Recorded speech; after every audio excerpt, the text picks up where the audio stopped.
छुपाया है कि वो इनकम टैक्स की चोरी कर रहा है।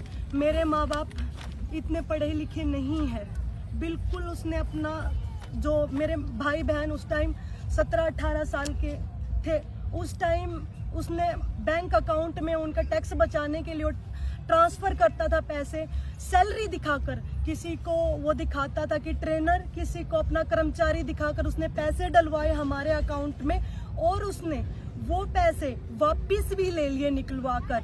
और कुछ पैसे उसने ऑनलाइन जैसे ट्रांजैक्शन कहीं उसके रिश्तेदारों में कहीं उसमें उसने वो वापस पैसे लिए हैं, जिसका रिकॉर्ड मेरे पास बैंक खातों में भी है। और फिर वही इंसान हमारे ऊपर इल्जाम लगा रहा है कि हम पैसे उसके खा गए, ऐसा कुछ मेरे पापा के ऊपर और हमारे ऊपर। क्योंकि मेरे पापा इतने पढ़े लिखे नहीं थे, ब्लाइंड फेथ करते थे। अब कोई सैलरी डालता है हमारे अकाउंट में, टैक्स तो हमें भी देना पड़ेगा ना सैलरी का। मेरे पापा के अकाउंट से, मेरी माँ के अकाउंट से, मेरी भाई बहन के अकाउंट से हम उसकी जो वो सैलरी डालता था उसका टैक्स भी हम भरते थे। और जबकि टैक्स हम अपने पॉकेट से भर रहे हैं और उसको सारा पैसा जा रहा था, लेकिन उस चीज से हम अनभिज्ञ थे।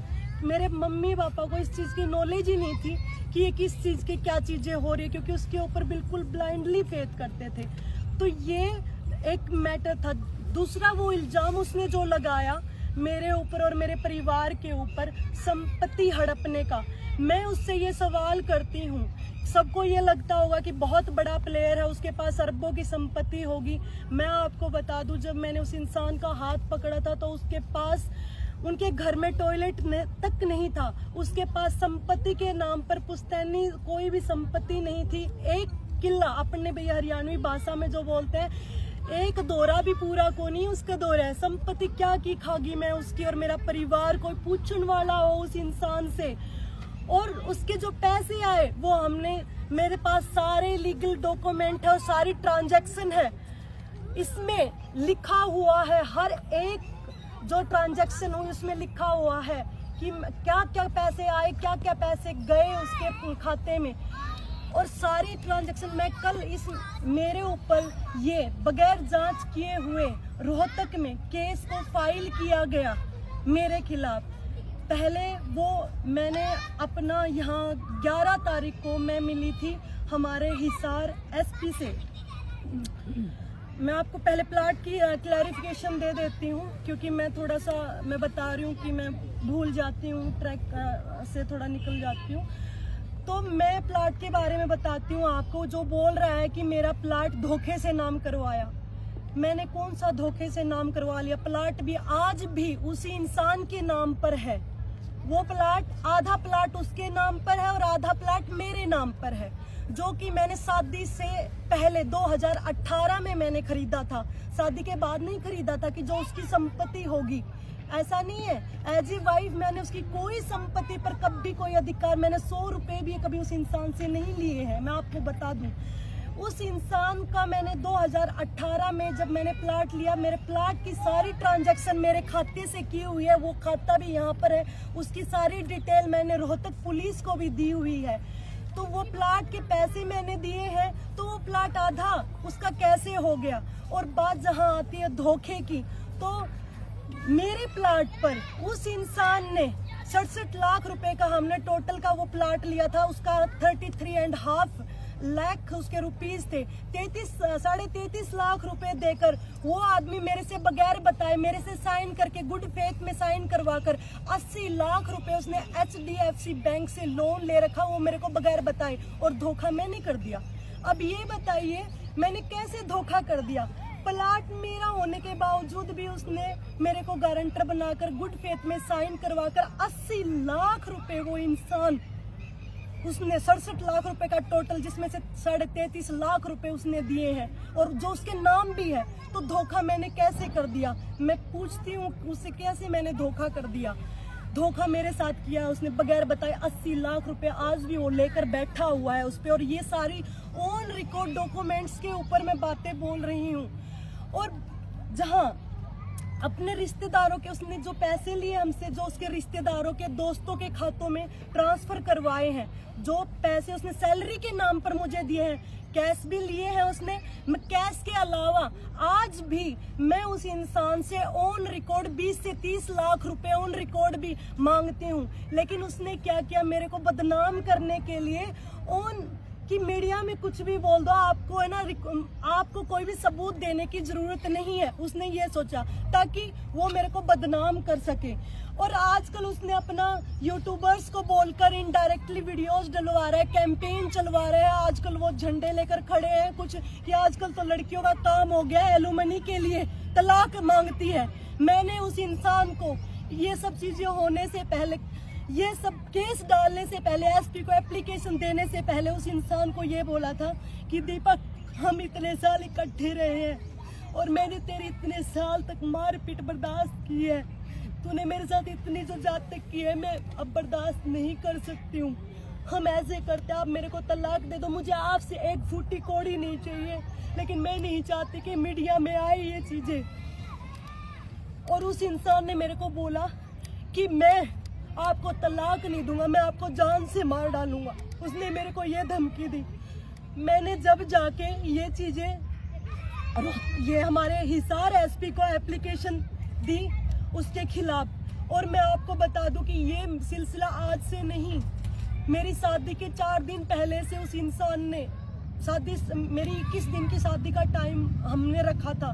मैं आपको बता दूं कि उसने शादी के 4 दिन पहले हम अपने रंग दिखाना स्टार्ट कर दिए थे। उस टाइम शादी के 4 दिन पहले वो मेरे से डिमांड करता, वो उसकी बहन, अलग अलग गहनों की, गाड़ी की, पैसों की उन्होंने डिमांड रखी। मैं इतनी फ्रस्ट्रेट हो गई थी, मैंने शादी के लिए भी मना कर दिया था शादी के 4 दिन पहले। तो मेरे पापा और मेरी मम्मी से उसने बात किया जैसे हम सामाजिक आदमी है, मेरे पापा भी, फैमिली भी, तो वो मानते हैं। वो बोले कि हम अपनी बेटी को तो बहुत सारी चीजें देंगे, भाई आप ऐसे क्यों मतलब वो कर रहे हो, स्वीटी को क्यों बोल रहे हो। मैंने उसको बोला अगर मेरे जैसी लड़की को दहेज देने की जरूरत पड़ रही है तो मतलब और लड़कियों का क्या होगा, जो नॉर्मल लड़कियां उनका क्या होगा। इतनी पढ़ी लिखी ऑफिसर, क्या चीज की कमी है मेरे अंदर, और सारी चीजें तेरे पास मतलब मैं लेके आ रही हूँ, और फिर भी तुम ये डिमांड कर रहे हो। उसने डिमांड की थी उस टाइम मर्सिडीज गाड़ी की, 2.5 करोड़ की मर्सिडीज की। मैंने उसका पेपर में ना कि हमारा इतनी ज्यादा बातें ना आए मीडिया में, ये ना, मैंने बिल्कुल शॉर्ट में उसकी एप्लीकेशन दी थी ताकि बेइज्जती ना हो किसी की, उसकी भी, सिर्फ मेरे को इस आधार पर डाइवोर्स मिल जाए। उस टाइम भी मैं शर्म के मारे मैंने पूरी बातें नहीं बताई किसी को भी, और मैंने सिर्फ एप्लीकेशन दी। मैंने 11 तारीख को एप्लीकेशन दे दी, उसको पता चला, उसको बुलाया गया पुलिस द्वारा, वो इंसान आया नहीं। और उसने काउंटर में 25 तारीख को शाम को उसने सिर्फ दरखास्त दी थी झूठे इल्जाम लगा के अपने। तो उस इंसान ने सिर्फ ये इल्जाम लगाए कि धोखाधड़ी की और पैसों वाले मेरे ऊपर इल्जाम लगाए। और इसके बाद उसने कुछ उच्च अधिकारियों से मिलकर, कुछ उच्च अधिकारी उसका मदद कर रहे हैं, और उस उच्च अधिकारियों से मिलके उसने FIR दर्ज करवाई रोहतक में मेरे खिलाफ। उसमें मेरे बारे में बोला गया है, मेरे, क्योंकि लड़की के पास अगर कुछ नहीं मिलता तो उसको बोला जाता है बदचलन, जिसके अवैध संबंध होते हैं। मेरी इज्जत जो मुझे पूरी दुनिया से, पूरे संसार से, पूरी मटेरियल चीजों से प्यारी थी, तो उस इंसान ने मुझे वहाँ पिंच किया। उसको पता था कि मेरे को पैसे से कोई फर्क नहीं पड़ता, मेरे को किसी चीज से, कोई मटेरियल चीजों से फर्क नहीं पड़ता, मुझे तोड़ा जा सकता है तो सिर्फ और सिर्फ मेरे कैरेक्टर के बारे में बोल के और मेरे परिवार के बारे में बोल के। तो उसने मेरे परिवार के ऊपर झूठे आरोप लगाए, मेरे परिवार के बारे में, मेरी बहन के बारे में बोला कि 2 बैग मेरी बहन भर के घर से लेके गई, और मैंने चाकू से उसका सिर फोड़ दिया, चाकू से उसका सिर फोड़ दिया। कंप्लेन में उसने ये चीज लिखवाई है, सोते सोते। मैं पागल हूँ जो मैं चाकू से उसका सिर फोड़ दूंगी। चाकू से या तो घाव होते हैं, और कहाँ वो मेडिकल है, कहाँ वो पुलिस ने झूठी जो FIR जो दर्ज की है। कोई भी अगर किसी से पैसे मांगता है तो रिकवरी सूट के लिए डाला जाता है, लेकिन उसने कुछ नहीं किया। पुलिस ने मेरे खिलाफ FIR दर्ज की, मैं गुनहगार नहीं थी, मैंने सारी ट्रांजैक्शन भी दे दी। फिर भी 2 तारीख को पुलिस ने वो FIR दर्ज की, उसमें जो पहले एप्लीकेशन दी थी उसको चेंज करके उसमें बहुत चीजों को ऐड करके मेरे परिवार के खिलाफ और मेरे खिलाफ ऐड करके वो चीजें उन्होंने उसमें डाली और फिर वो FIR बनाई ताकि वो मेरे ऊपर दबाव बना सके और ताकि मैं आगे जाऊं कि उसको तलाक ना दूं और मैं पूरी जिंदगी उस घटिया राक्षस से मैं पिटती रहूं। मेरे साथ बहुत ज्यादा उस इंसान ने वो शादी के 4 दिन पहले जो उसने गाड़ी की डिमांड की थी, उसके बाद मेरे पापा ने मेरे सामने इमोशनल होकर बोला कि बेटा 4 दिन रह गए, कार्ड बट चुके, सारी चीजें हो चुकी, अगर हम अब शादी को तोड़ेंगे तो बदनामी होगी हमारी, जबकि मैंने मना कर दिया था। उसके बावजूद उस इंसान ने दोबारा शादी के लिए मेरे पापा मान के गाड़ी फॉर्च्यूनर देने के लिए उसको गाड़ी भी दी और सारी चीजें भी दी उसको, मेरे परिवार ने मजबूरन, और फिर भी उसको और उसकी बहन को सब्र नहीं आया। कौन से मैंने FIR में तो सिर्फ ये लिखवाया है कि उसने गाड़ी एक मांगी। मेरी ननंद ने मेरे पास, मैं बता दूं, मेरी ननंद ने किस उसमें समाज में भी कोई ननंद के लिए गाड़ी नहीं देता अलग से, वो मेरा उसके लिए भी मुझे टॉर्चर करती थी क्योंकि FIR में मैंने सिर्फ मेरे पति को ज्यादा मेंशन किया था क्योंकि मुझे किसी को बदनाम नहीं करना था, मुझे सिर्फ डाइवोर्स लेना था, सिर्फ इसलिए मैंने बहुत लिमिटेड चीजें उसमें मेंशन की थी। वो मेरे को टॉर्चर करती। दिन में 1.5 महीने मेरी शादी को हो गए थे। 1.5 महीने बाद मैं इतनी परेशान हो चुकी थी, मैं छोड़ के अपना मैं कैंप में चली गई। उसके बाद मैंने उसको ब्लॉक, वो बहुत फोन पर भी टॉर्चर करता था, आके भी टॉर्चर करता था और आके मैंने उसको ब्लॉक कर दिया। मेरा जब एशियन चैंपियनशिप में खेलने की मेरा जब गोल्ड मेडल आया तो सबसे पहले वो इंसान एयरपोर्ट पर मिला, लेकिन उसको ये पता कि मैं दुनिया के सामने में कुछ नहीं बोल सकती। वो इंसान वहाँ ये दिखा रहा कि वो मैं इतना सपोर्ट करता हूँ। मुझे पता है कि उसने क्या चीज़ मेरे साथ की और क्या वो कर रहे हैं वहाँ पे जाके। इसके बाद बात आती है, जैसे हम आ रहे थे या भी चुनाव से पहले की, चुनाव से पहले जैसे इसकी ये हर रोज की बातें बढ़ती गई। मैं दूर रहती, मैं कैंप में रहती थी, सारी चीज़ें। अब चुनाव से पहले हम चंडीगढ़ से CM साहब से मिलके आ रहे थे, हम गाड़ी में थे और हमारी इतनी बातें, मतलब जैसे वो मेरे को टॉर्चर करता था, सारी चीज़ें होती थी, मेरे से असहनीय हो गया था। आते टाइम उसने गाड़ी में भी मेरे साथ मारपीट की। जो सबूत मैंने अपने, जो हिसार पुलिस है उसको भी सारे सबूत दिए हुए हैं, मेरे साथ मारपीट होने के भी। उसने मेरा गला दबाया और मेरे को मारने की वहाँ कोशिश की। मैं उसमें भी मैं भीख मांग रही हूँ कि मुझे छोड़ दे, तुम इसलिए मेरे को टॉर्चर कर रहे हो कि मैं शर्म के मारे, मेरे माँ बाप की इज्जत के मारे तेरे से भी मैं डाइवोर्स नहीं ले सकती, इसलिए तुम मेरे को इतना ज्यादा टॉर्चर कर रहे हो। तो फिर उसने मेरे को छोड़ा नहीं और मेरे को वो टॉर्चर करता रहा। फिर उसके बाद जैसे मेरे मामा जी आते, वो एकदम से बातें बदल जाता है और वो फिर मेरे को दबाव बनाता है। वो ऐसा इंसान है, बोलते बोलते एकदम से चेंज हो जाता है, इतना साइको आदमी है वो। मुझे पता है कि एक बार जब उसको रोने के लिए बोल दिया जाए, जब भी वो रो देगा, जब उसको उसे रोते रोते हंसने के लिए बोल दे, रो के हंसता रहता है। मेरे को मार मार के वो आदमी हंसता था। मुझे नहीं पता, मुझे नहीं लगता कि कोई नॉर्मल इंसान किसी को दर्द देके खुश होता होगा, मुझे नहीं लगता कोई, क्योंकि नॉर्मल इंसान किसी के दुख में दुखी होता है, सुखी नहीं होता है, हंसता नहीं है। वो मेरे को मार मार के हंसता था। तो चुनाव से पहले जो चंडीगढ़ से हम आ रहे थे, उसने मारपीट की, मैंने जाने से घर वालों को सख्त मना कर दिया था।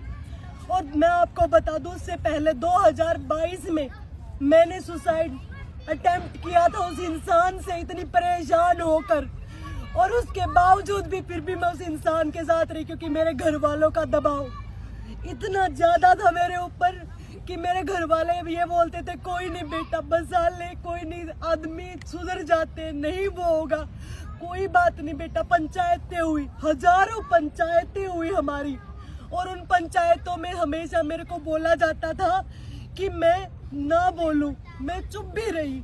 मैंने उसके जुल्मों के खिलाफ आवाज उठाना भी बंद कर दिया। मैं बैठकर कोने में मैं माता रानी का नाम लेती रहती ना, तब भी वो इंसान मुझे छोड़ता नहीं था, तब भी मुझे बुरे तरीके से मारता था। एक चाय पीती थी ना, उससे आवाज आ जाती। जब भी वो इंसान मुझे बुरे तरीके से मारता था, वो ऐसा इंसान मुझे नहीं लगता कि कोई नॉर्मल इंसान ऐसे किसी के साथ जाती कर सकता है। ये सब चीजें मैं बर्दाश्त करती रही, ये और मेरी बर्दाश्त की सब चीजें बाहर हो गई। इलेक्शन के बाद अभी 27 तारीख को भी और उससे पहले मारपीट मेरे साथ हुई, तो मैं सब चीज़ों से मैंने सुसाइड अटेम्प्ट किया और उसमें मैं बच गई। और मेरे घर वालों ने मेरे को बोला कि अगर तुम मर गई तो हमारे पास अब क्या है, तो उन्होंने बोला कि कोई नहीं बेटा तू छोड़ दे, अब हम तेरे को कुछ नहीं कहेंगे। इलेक्शन से पहले मेरे घर वालों ने मेरे को ये बोलकर भेजा था कि अब उन्होंने, उसके दोस्तों ने और उसने और जो पंचायती जो आदमी थे उन्होंने मेरे को विश्वास दिलाया कि ये तेरे साथ मारपीट नहीं करेगा। उन्होंने विश्वास दिलाया और बोले अगर मारपीट की तो मैं तुम्हें डाइवोर्स म्यूचुअल कंसेंट से दे दूंगा। उसने ये बात की हाँ भरी, तो मैं उसके साथ मैं गई, लेकिन वो बिल्कुल भी सुधार में नहीं आया वो इंसान। उसने वही रवैया रखा और मैंने दोबारा जब सुसाइड के लिए अटेम्प्ट किया उस टाइम मेरे घर वाले भी टूट गए। लेकिन मैंने ये चीज़ें कभी किसी को नहीं बताई, क्योंकि किसको मैं बताऊं, अगर बताऊंगी तो इसमें उसको ये लगता रहा कि ये थाने में जाएगी नहीं, पंचायतें होगी तो पंचायतों में बस तुम ड्रामे करना कि माफ़ी मांग लेना, माफ़ी मांगने के बाद तेरे को बार बार ये भेजते रहेंगे और ये इज्जत के मारे थाने में नहीं जाएंगे। तो उस इंसान ने, उसके लिए मैंने 11 तारीख को हमारे एसपी हिसार को बोला सर मुझे इस इंसान के साथ नहीं रहना, मुझे इससे एक फूटी कौड़ी नहीं चाहिए, मुझे चाहिए तो इससे एक तलाक, और जो मेरा सामान है मुझे सिर्फ मेरा सामान चाहिए, मुझे इससे कुछ भी नहीं चाहिए जो मैं लेके गई हूँ। वो सामान की मैंने लिस्ट भी आधी दी हुई, मैंने वो भी पूरा नहीं दिया हुआ, मैं आपको बता दूं। मैंने सिर्फ ये चीज़ बोली और मेरे को 1.5 महीना हो गया, मेरी इसके ऊपर कोई कार्रवाई नहीं हुई।